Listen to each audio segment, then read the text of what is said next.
There is one night each year when the veil between our world and the realm of the dead grows thin. One night when spirits walk freely among us. One night when the darkness breathes. October 31st, Halloween. But what if the ghosts we dismiss as children's tales are real? What if they've been waiting all year for this single night to return? What if they're already watching you? If you're brave enough to journey into the shadows with us, subscribe to our channel and share your own encounters in the comments below. Because after tonight, you might never see Halloween the same way again.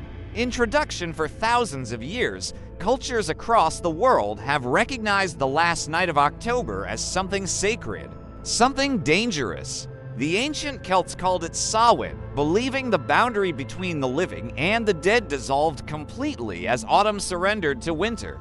The Romans honored their dead with festivals of remembrance. The Christians transformed it into All Hallows' Eve, a vigil before the Day of the Dead. But beneath the candy and costumes, beneath the carved pumpkins and paper decorations, there lies a darker truth. A truth whispered in small towns and ancient villages. A truth documented in police reports and witness statements. A truth that suggests some spirits only emerge on this single night, bound by ancient rules we barely understand. These are their stories. Stories collected from witnesses who swear they saw something impossible. Stories that repeat across generations in the same locations, on the same night, at the same hour. Stories that refuse to die. Main story: the crossing woman of Salem. Let us begin in Salem, Massachusetts, a town forever marked by its dark history of witch trials and executions. Every Halloween night since 1692, dozens of witnesses have reported the same apparition on Gallows Hill, a woman in colonial dress, walking slowly toward the old hanging site. Her movements are deliberate, ritualistic, as though she's following a path only she can see. The first documented account comes from 1843. A local minister named Thomas Whitmore was returning home just after midnight on November 1st. In his journal, he described a figure moving through the fog, her dress the color of old blood. He called out to her, concerned for her safety in the cold night air. She turned to face him. Her eyes, he wrote, were black pools of endless sorrow. Her mouth opened as if to speak, but no sound emerged. Then she continued walking, passing directly through a wooden fence that stood between her and Gallows Hill. Whitmore ran. He told no one what he'd seen, fearing ridicule or accusations of drunkenness.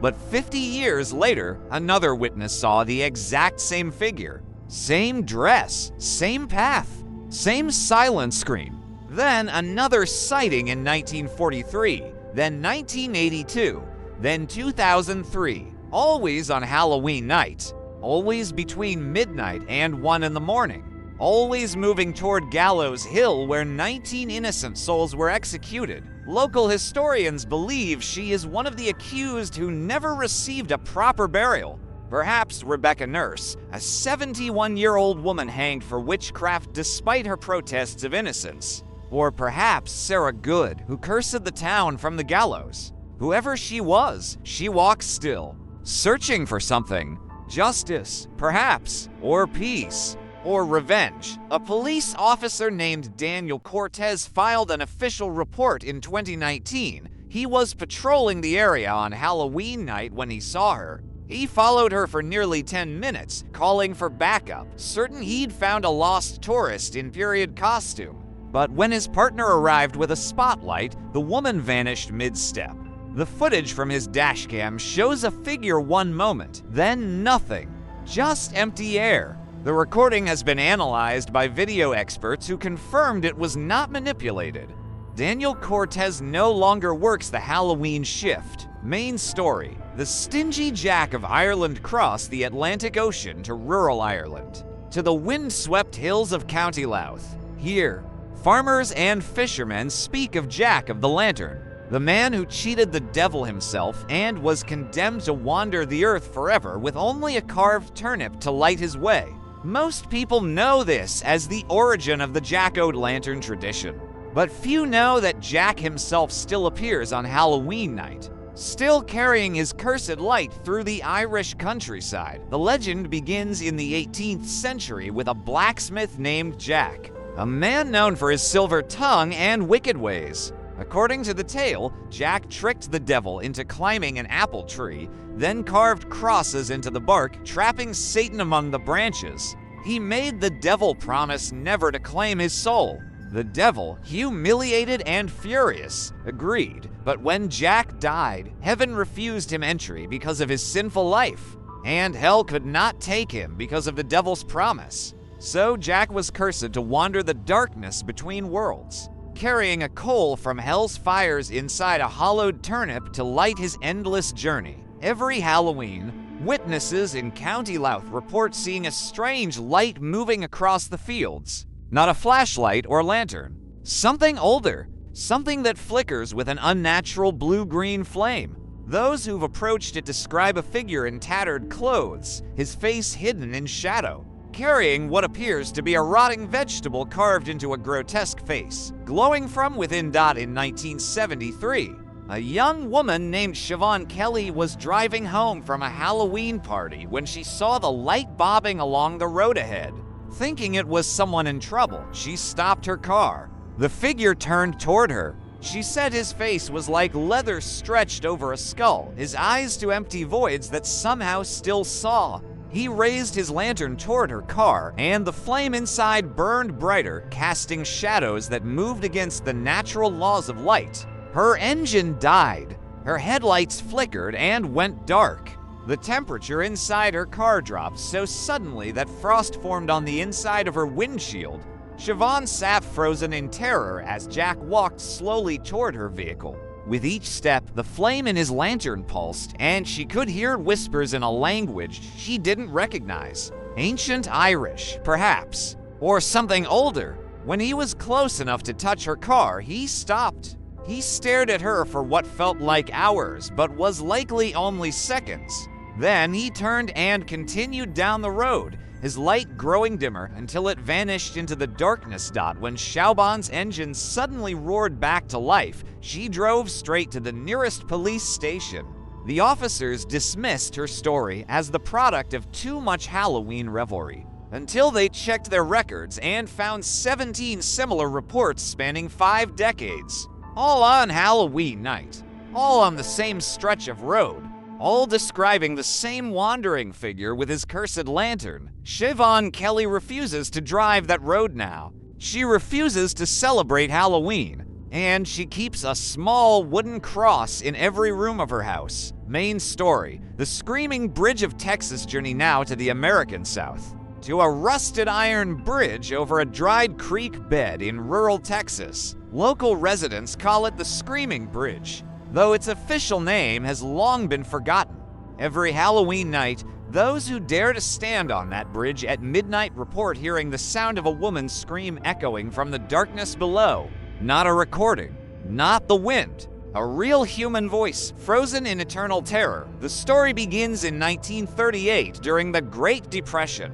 A young mother named Rose Hammond was driving across the bridge with her 2 children when her car engine failed. It was late October, unseasonably cold for Texas. Rose got out to look under the hood, leaving her children, ages 4 and 6, strapped in the back seat. That's when she saw the headlights approaching fast from the opposite direction. Too fast for the narrow bridge, too fast to stop. Rose screamed for her children to get out. She ran toward the car, reaching for the door handle. The approaching vehicle struck hers at full speed, sending it through the rusted railing and into the rocky creek bed 20 feet below. Rose jumped after it, her scream cutting through the night. She and both her children died on impact. The driver of the other vehicle fled the scene. He was never identified, never brought to justice. And Rose Hammond, it seems, never found peace. The first reported haunting came exactly 1 year later. A farmer crossing the bridge on Halloween night heard a woman scream so loud and sudden that his horse reared in panic, nearly throwing him. He searched the area for hours, finding nothing, but he heard that scream over and over in his memory for the rest of his life. Since then, hundreds of witnesses have reported the same phenomenon. always on Halloween, always at midnight, always the same desperate, anguished scream followed by the distant sound of metal crashing against stone. Some claim to see a figure in a flowered dress running across the bridge, arms outstretched, before vanishing in mid-step. Others report feeling an overwhelming sense of grief and panic when standing on the bridge after dark. Emotions so powerful, they drive grown men to tears. In 1995, a group of college students decided to test the legend with recording equipment. They set up microphones and cameras at various points on and around the bridge. At precisely midnight on Halloween, their equipment captured a woman's scream lasting 14 seconds. Voice analysis confirmed it was a human female, aged approximately 20 to 30, in extreme distress. But there was no one there. No living person within half a mile of the bridge. The students also captured something else. In the moments before the scream, their temperature readings showed a sudden drop of 37 degrees, and their cameras, all pointing in different directions, simultaneously experienced electromagnetic interference, producing the same ghostly image in each frame. A woman in a flowered dress, running towards something they couldn't see. The bridge was scheduled for demolition in 2008 as part of a county modernization project. But every construction crew that attempted to begin work reported equipment failures, inexplicable accidents, and a sense of overwhelming dread that made it impossible to continue. One foreman suffered a complete mental breakdown, claiming he could hear children crying beneath the bridge. The project was eventually abandoned. The screaming bridge still stands, rusted and forgotten, waiting for October 31st to return. Main story: the plague doctor of Edinburgh, the shadow of Edinburgh Castle. Down the narrow closes and winding wynds of Scotland's ancient capital, there walks a figure that should not exist. A man in a long black cloak and bird-like mask, carrying a cane with a silver skull for a handle. They call him the Plague Doctor, though the last recorded plague doctor in Edinburgh died in 1665. Yet every Halloween, he returns to the closes where thousands perished during the Black Death. The first modern sighting was documented in 1894. A street sweeper named William McLeod was working the early morning hours of November 1st when he encountered a tall figure in period clothing moving through Mary King's Close, a narrow underground street that had been sealed and buried after the plague. The figure noticed William and turned toward him. The mask, William later testified, was the traditional beaked mask worn by plague doctors, designed to hold herbs and protect against disease. But the eyes behind the mask were wrong. They glowed with a faint yellow light, like dying embers. William dropped his broom and ran.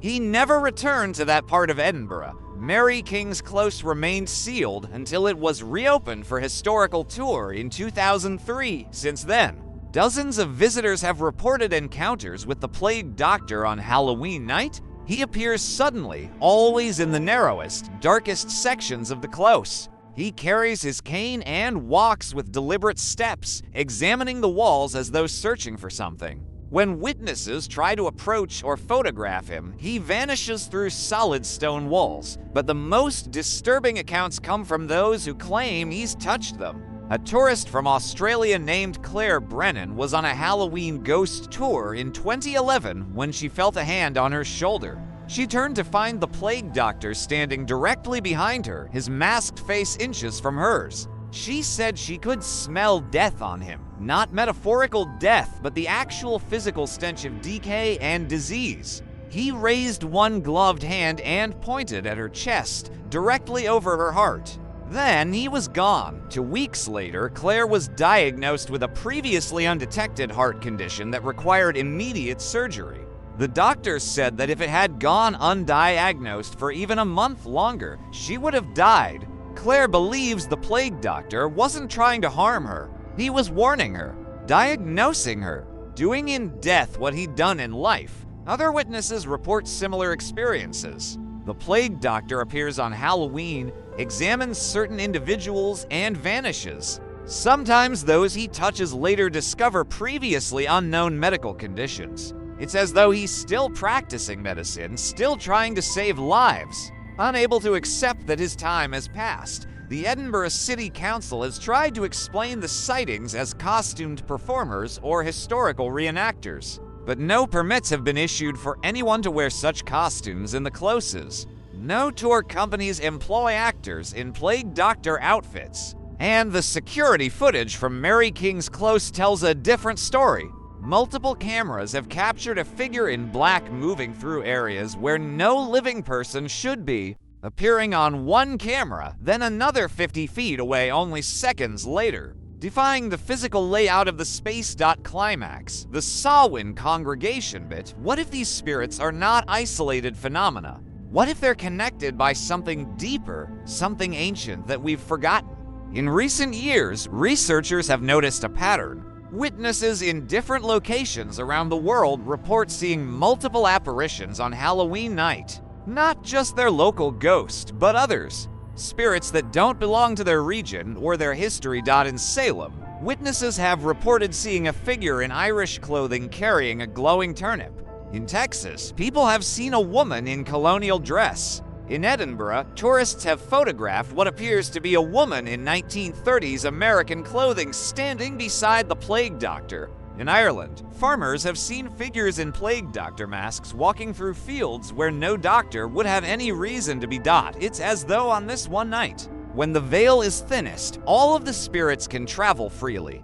They're drawn together by something, a gathering, a congregation. Some researchers call it the Samhain convergence. The theory that Halloween night serves as a meeting point for restless souls across time and space. In 2018, a paranormal investigation team conducted simultaneous investigations at 4 locations: Salem, Ireland, Texas, and Edinburgh. At precisely midnight Greenwich Mean Time on November 1st, all 4 teams reported the same phenomenon: a sudden temperature drop, electromagnetic anomalies, and the appearance of multiple figures, not just the expected local spirit, but others. The team in Salem captured audio of what sounded like Irish Gaelic being spoken. The team in Ireland recorded a woman's scream that matched the frequency and duration of the Texas scream. The team in Edinburgh photographed a figure that resembled descriptions of Rose Hammond. And the team in Texas documented the presence of a tall figure in a beaked mask. For 17 minutes, the boundaries between these locations seemed to dissolve. The spirits walked together, acknowledged each other, perhaps communicated in ways we cannot perceive. Then, at 12:17 a.m., they all vanished simultaneously.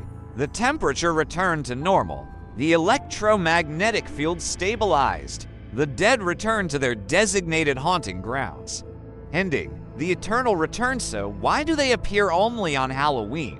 Why this night and no other? Some believe it's because the ancient Celts were right. The veil truly does thin on this night, creating a temporary doorway between worlds. Others suggest it's a form of spiritual imprisonment, that these souls are bound by the trauma of their deaths to emerge only on the anniversary of their tragedy. Still others propose something more unsettling, that Halloween isn't when the dead come to us. It's when we finally see them.